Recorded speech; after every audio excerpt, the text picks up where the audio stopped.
All right. New venture. We're back. Falcon and Winter Soldier. First episode, New World Order. So it starts with ironing. Iron Man. Sam is Iron Man. Wait, what? That's actually kind of funny. I said that ironically. But, I don't know. You feel like there's no accidents in these shows. You know, he's holding an iron at one point, and he's referred to as Uncle Sam later on. Oh, new rock stars all. And if we get through this quickly, maybe we'll have time for both new rock stars and that chapter. Mayhaps. So, Falcon has a shield carrying case for Captain America's shield. It's very nice. You hear a voiceover. How does it feel? And I'm like, I think that was old Steve. I think it was. Because it definitely sounded like an old man.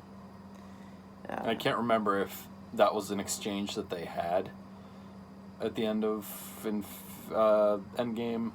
It may have been. We'll find out soon. Yeah. So keep an eye out, an ear out for that. Yeah. We're rewatching the movies. Yeah. While we're doing all this stuff. So how does it feel? Like it's someone else's? It's not. Yeah.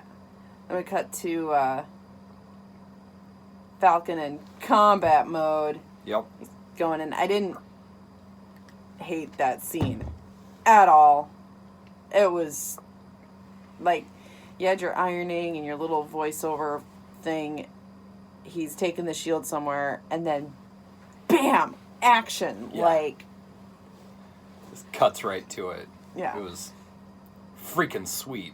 Vastly different from WandaVision. Clearly. Which, again, I'm going to take a moment to deviate here, because we had discussed WandaVision, like, we super loved the show, but on reflecting back, the last episode just didn't actually quite hit. Yeah, it was a bit of a miss, because it jumped genre.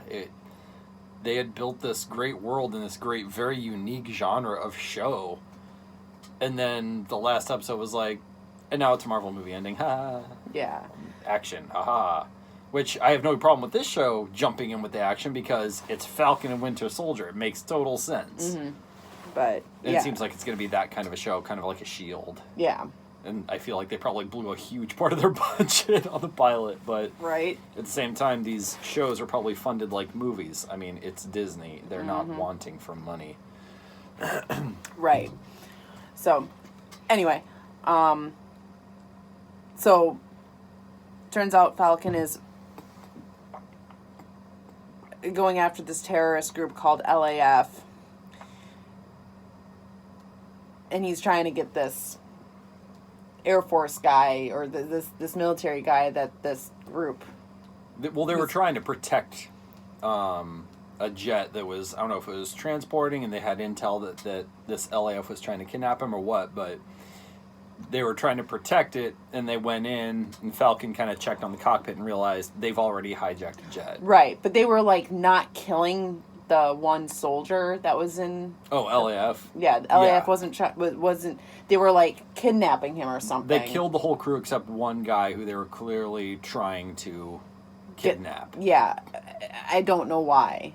But anyway, so Falcon's wings got an upgrade. Yeah, they look a little more polished, a little fancier now. Yeah. LAF is French? Yeah, they were all speaking French. It was strange. But they were flying near Libya. Yeah.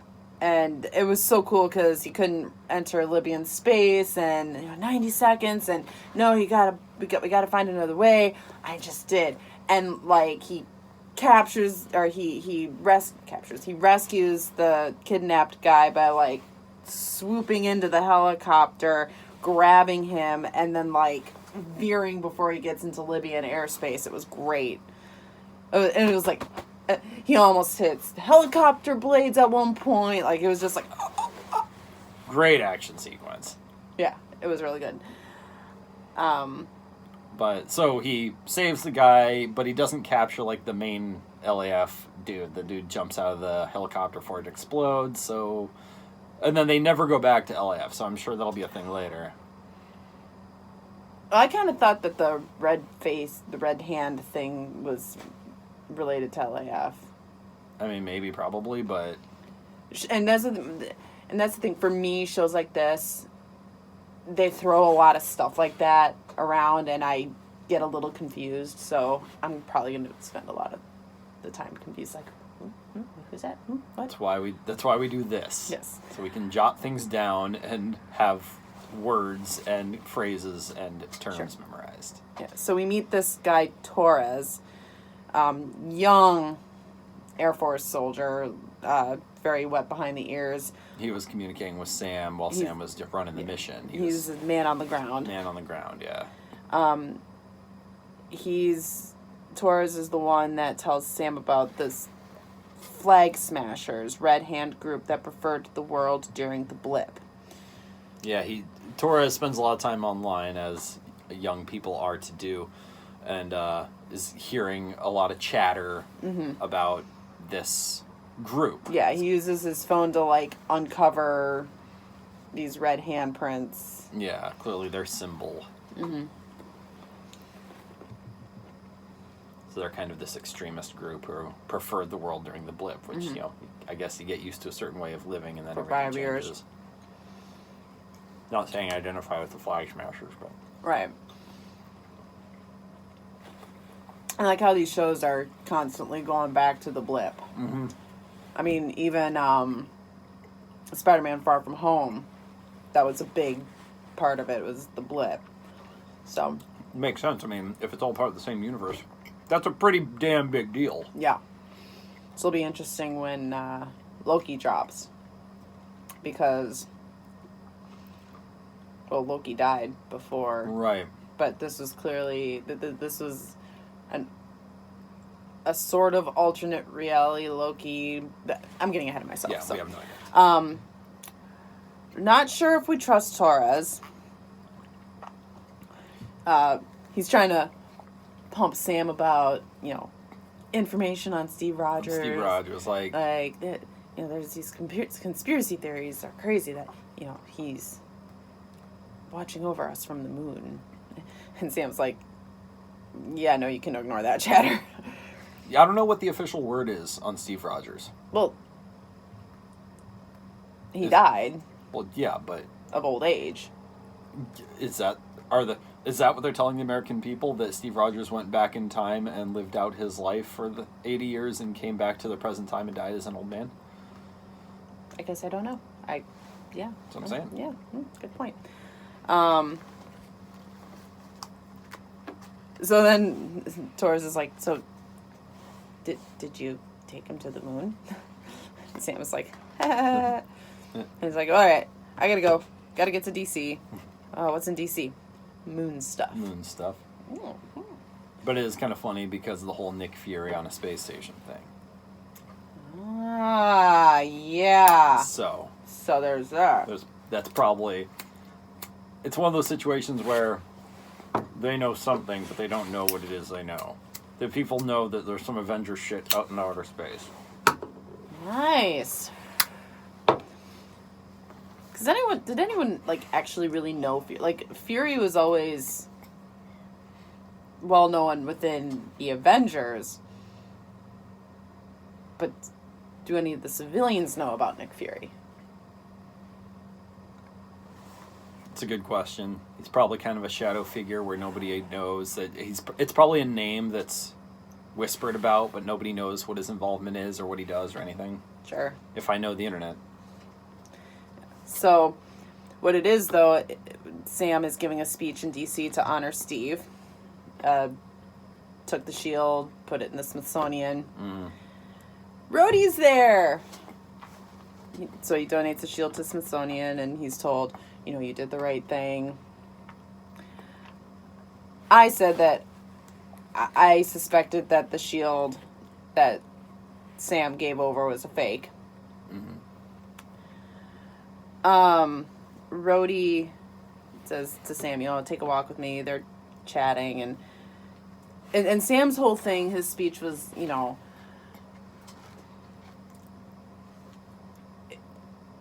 I don't know, it was like, it's just a symbol. Right. But the value, it's not about somebody taking up the mantle. It's not about somebody holding the shield. It's about the man. And the man was Steve Rogers. And Steve Rogers is dead. Mm-hmm. Like, he was what was helpful and what the country needed. Not somebody being Captain America. Well, yeah. We'll get there. So Rhodey asks Sam why he didn't take up the mantle. So they have a little conversation about it, whatever. Rhodey says, the world's broken. Got that right. And that's the thing, like, you know, from where, you know, they're coming at it and from where we are coming at it are probably very, very different. But we can at least agree on that. Yeah. And that's a starting point, man. It is. And I'm not mad about it. No, heavens no, me neither. And I think they even alluded to the whole idea that that's one thing that people can agree on. Like, I can't remember the whole nature of their conversation, but I feel like they did touch on the fact that everybody has a different idea about how to make the world right, but if we can agree, it's that the world is broken. Yep. Yeah. Meanwhile, in some random place, the Winter Soldier kills a bunch of people. Hail Hydra. He ends up killing this Asian kid who wasn't the target. He just happened to see what happened, and Winter Soldier just straight up kills him. But then you get Bucky waking up, nightmare. He's in therapy with this therapist who's like not your typical therapist. I dig her, by the way. Yes. And I think the reason why is because she does have this line. I don't know if you... I didn't jot it down. I know the line you mean. When she talks about, like, she herself saw combat. Yeah. She knows. Yeah. What that's like. And she knows that Bucky is... She knows what he's going through. Yeah. And then added to the fact that something she can't even possibly wrap her brain around. Like, there's this young-ish guy sitting in front of her, and he's way older than her. Mm-hmm. I mean, she knows his story. Because this whole thing, the reason why he's in therapy, it's a condition of his pardon. Right. So he's officially pardoned. He's a free man. But... he's got to make this restitution. And the whole thing is to make the nightmare stop, to...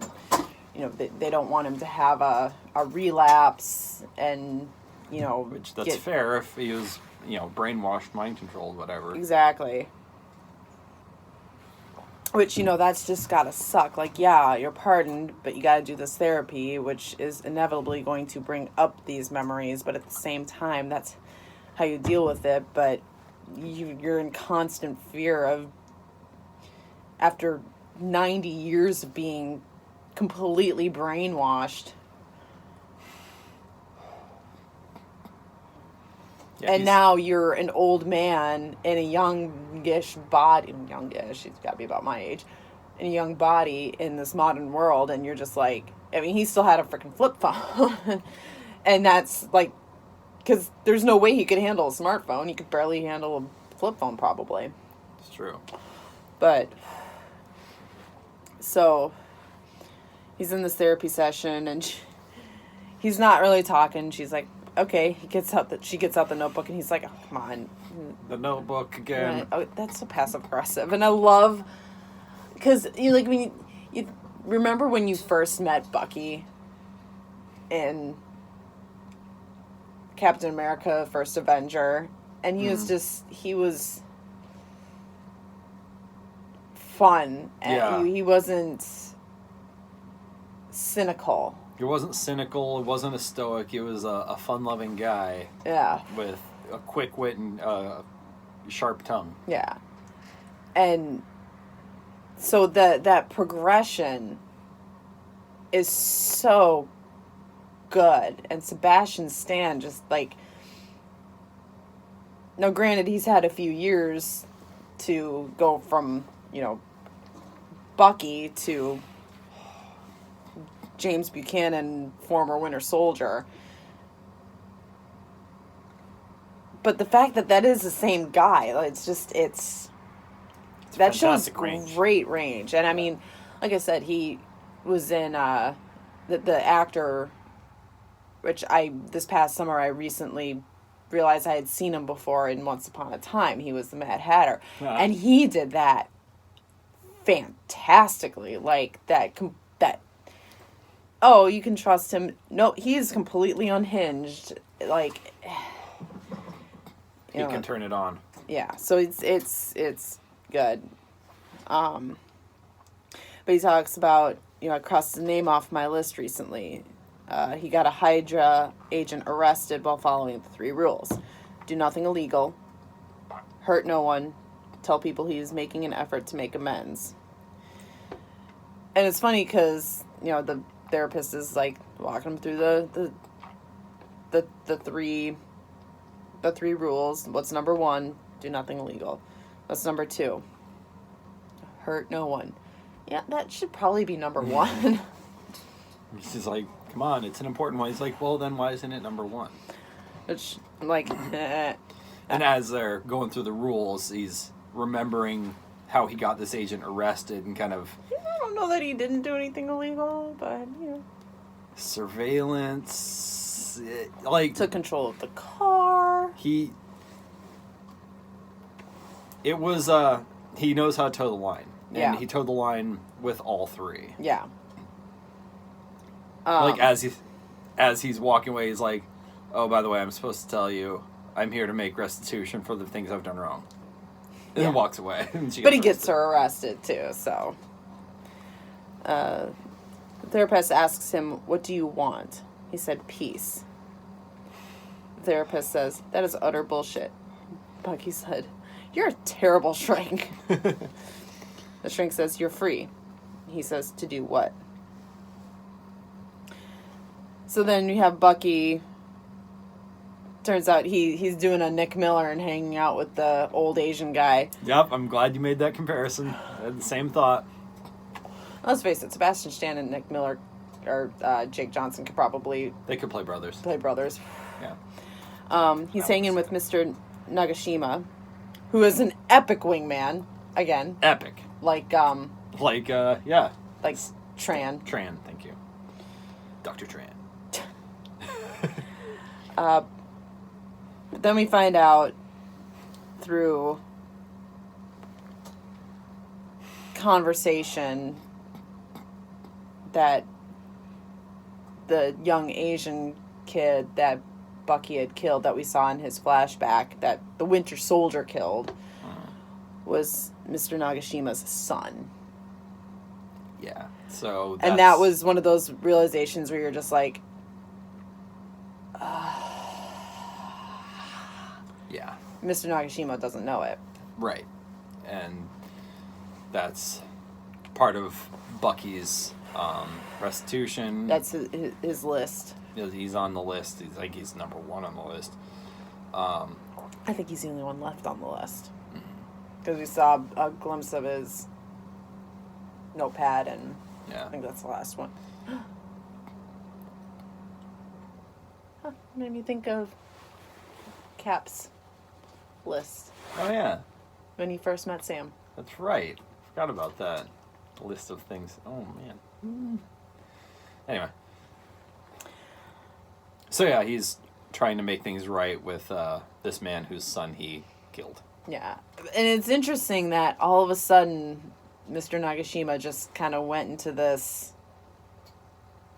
thing about his son. It was like he was somehow triggered by something. He was looking at something green. Yeah, like the 2 green, like jade stones or something. Yeah. So, anyway, meanwhile, in Louisiana, we've got Sam again. And his nephews run up. Uncle Sam! So, he and his sister are arguing about selling their parents' boat. She wants to sell it. He doesn't. Yay, they can cuss on the show. There's a lot of shit dropping. I wish I hadn't said that. That's not what I meant. Okay. So there's that going on, and not really too much to say except for I really, really like how they're playing up these relationships, and like you can see it from both sides. Oh yeah. So I really appreciate that. She clearly admires Sam, doesn't want his superhero-y help, like, help me as a brother if you want to help, but I'm just trying to keep things together. I've been trying to keep things together for 5 years because you got blipped and you don't really know what it was like. But she delivers that sort of speech without the vitriol that you're used to. You don't know what it was like. No, there's none of that. He's still her brother, and she appreciates his help, but... Well, and she's got to be thrilled beyond belief that he's back. Yeah. You know, and it comes later, and again, I don't know if you made a note of it or not, but, so I'm jumping ahead a little bit, but she, you know, does mention, like, you know, you were off fighting in the army, and then you're fighting monsters, and I appreciate that. I really do. But then you also got to see it from her perspective, where, okay, yeah, you're off doing all this stuff. That's great. You saved us. But now we're still in this shitty situation. Yeah. You know, we'll get there, but... And jump back to Bucky. He shows up for the date with the like a bartender, a waitress. Asian girl that was... That Nagasima, was like... Wingmanning. He wants to go on a date with you. And she's like, I'm game. He's like, really? Okay. So he shows up for the date. Yeah. He's dishonest about his past. Kinda. She asks, how old are you? 106. Well, because he shows up with flowers, and she said, oh, that's so old-fashioned. And he's like, not being sarcastic or kidding or anything. He's just 106. Oh, ha ha ha, you're so funny. And it's like you can see he's trying to acclimate to the situation he's in. And he answered it very quickly. It was like a knee-jerk 106. Oh, haha, he's like... And actually, I know I wrote that he was being dishonest, but now I'm wondering if maybe part of his therapy is actually being honest, because there was that, and then she was like, why do you wear gloves all the time? He said, bad circulation, which again, isn't untrue. Right. Well, and then there was when he was talking to Mr. Nagashima when they were having lunch earlier, and he said something like, yeah, I haven't... He's like, no, it's like, you can't just do that to Mr. Nagashima was like, oh, he wants to take you on a date, whatever. He's like, you can't do it. It's a dance. He's like, I haven't done this since 1943. It feels like shot. But yeah, so she brings out Battleship, and it's drinking Battleship. Awesome. Love it. Great idea. Yeah. You take a hit, you take a shot.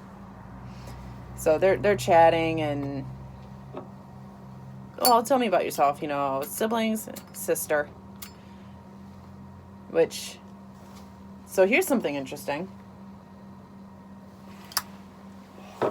She asks him about siblings. He says, sister. Parents, are you close to your parents? They passed away. A long time ago. I don't even think he said long time ago. I think he just said they passed away. I think he did say a long time ago, but it doesn't matter. He didn't include his sister in that. No, he didn't.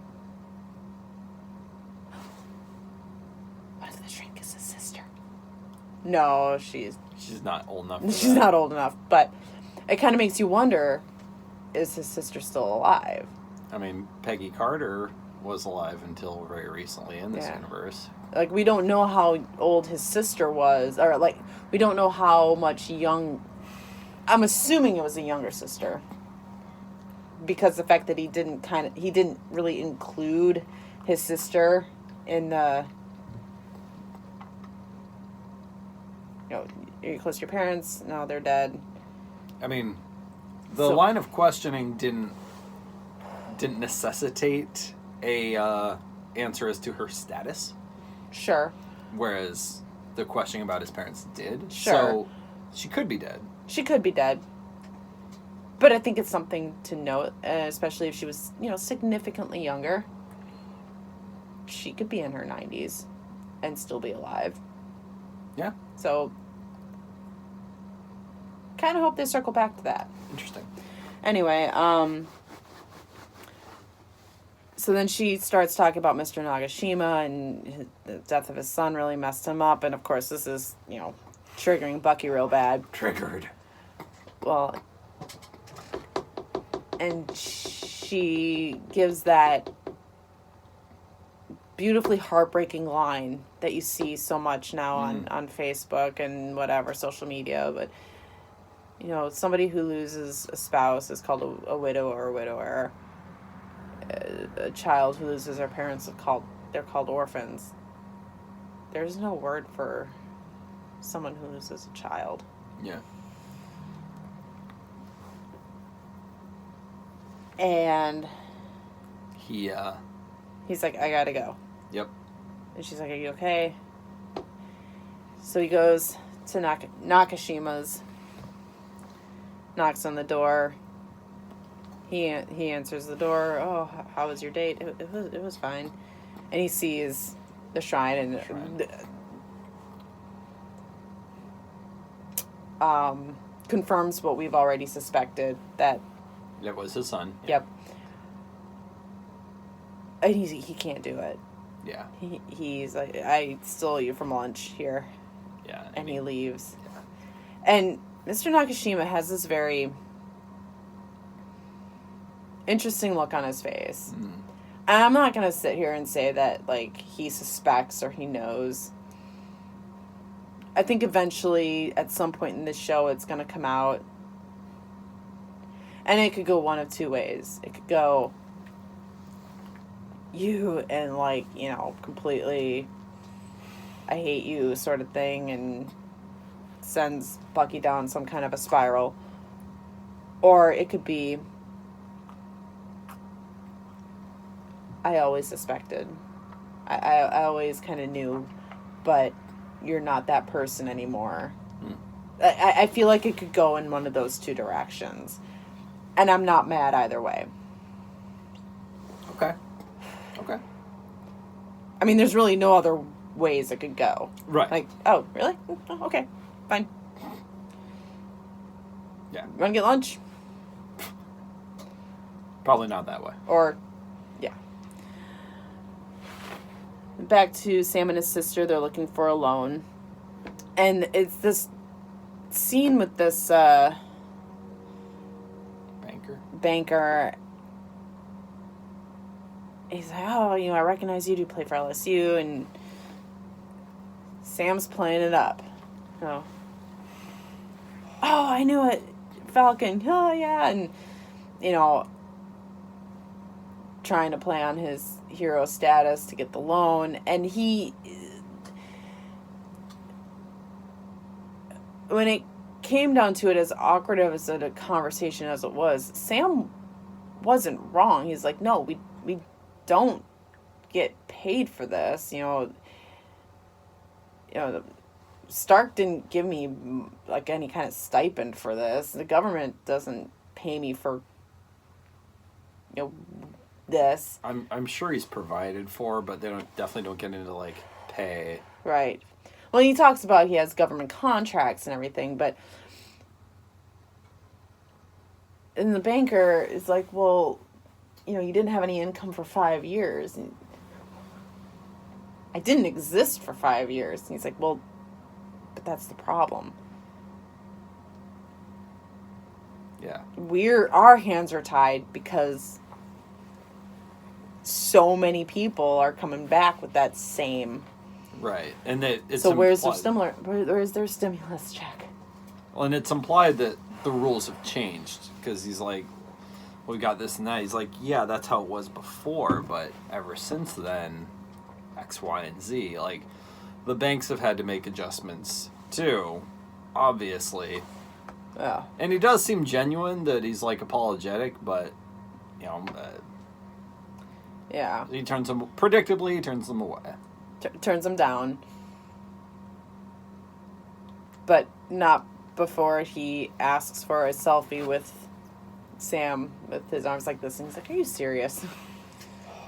Yeah. But he's like, feel free to say no. Because he knows, like, yeah. This is not a situation I want to be in. And then Sam and his sister have that conversation we were talking about before. And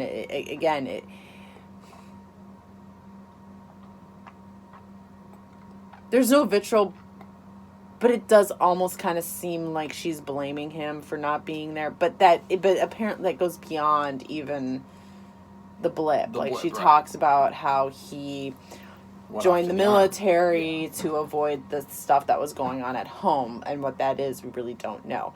We also learned that she's a widower. Yes. Her babies were very young when she became a widower. Yeah, based on what we saw, she may have been pregnant when the father died. With one of them. With the youngest. Yeah. Clearly. Clearly not the oldest. You know, so...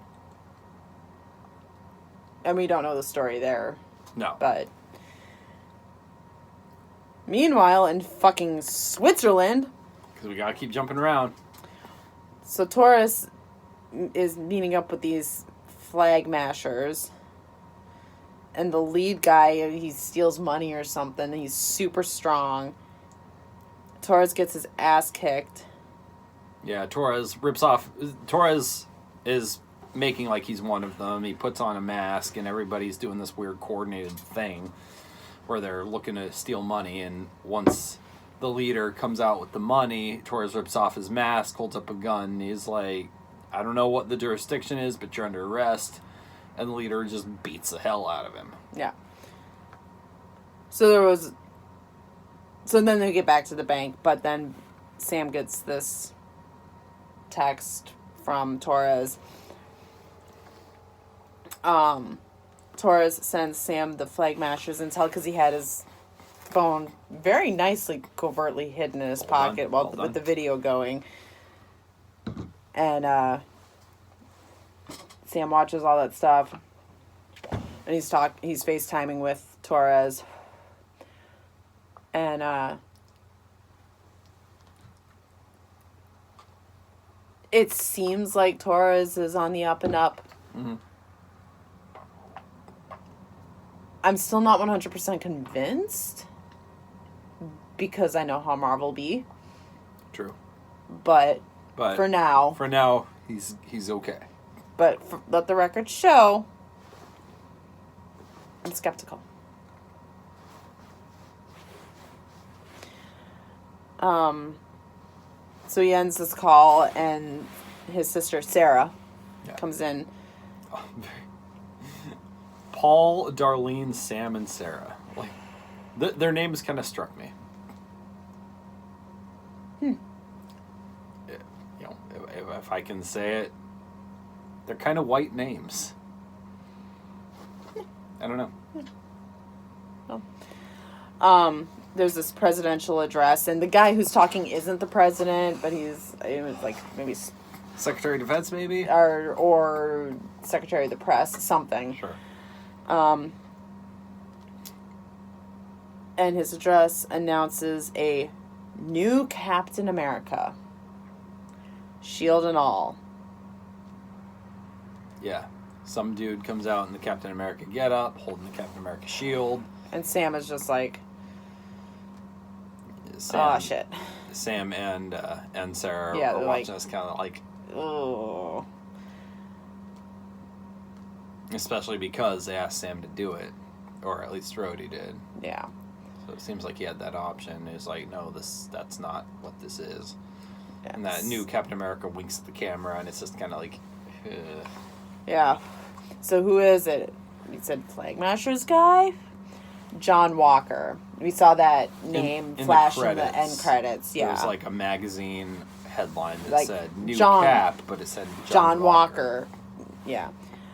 no Falcon and Winter Soldier in The Falcon and the Winter Soldier. They didn't interact.